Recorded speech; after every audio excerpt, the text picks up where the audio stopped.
في وهم قاتل كده ممكن يبوظ أقوى العلاقات ويحول أجمل قصص الحب لعبء. اسمعني للآخر كده علشان ده ممكن يغير شكل حياتك العاطفية كلها.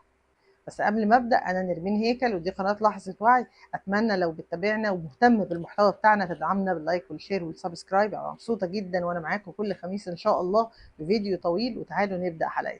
الوهم المدمر اللي ممكن يبوظ أجمل قصة حب ويحولها لعبء والحاجة تخليك تنفر من العلاقة وتبعد عنها على قد ما تقدر. الوهم ده بيكمن في فكرة معينة. الفكرة دي هي إنك بتتخيل إن الطرف الآخر هو المسؤول الوحيد عن سعادتك. لما بتصدق ان سعادتك مرتبطه بشخص واحد فانت حرفيا بتسلمه مفاتيح حياتك ومزاجك. لو قال لك كلمه لطيفه بتنبسط وتحس ان الحياه وردي، ولو نسيها حياتك بتتدمر وبتنهار.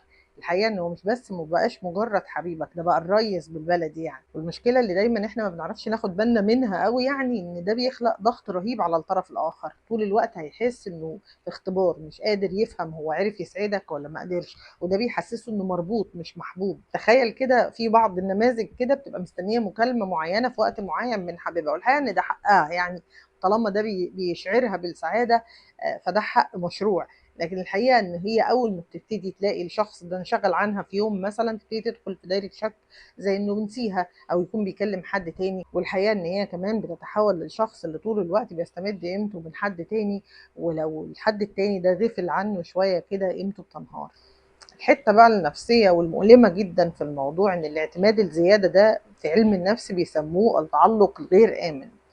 بيحصل دايما لما يكون الشخص من جواه حاسس إنه مش كفاية ودايما عنده خوف داخلي، فبدل ما بيعالج الخوف ده بيرميه أوتوماتيك على شريكه.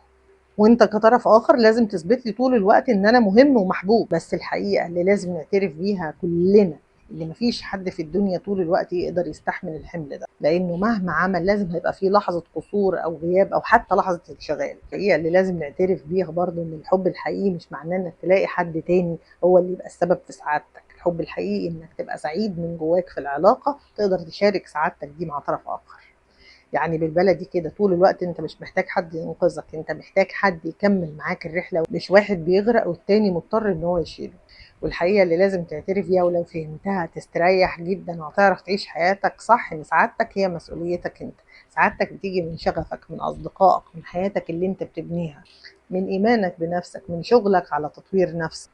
وشريكك بيبقى اضافه لحياتك اللي انت بنيتها، دعم، حب، مصدر امان، مش ان هو نفسه يبقى مصدر الحياة نفسها. فياريت تجرب تسأل نفسك دلوقتي، هل انت عايش علاقة فيها مشاركة ولا علاقة فيها اعتماد؟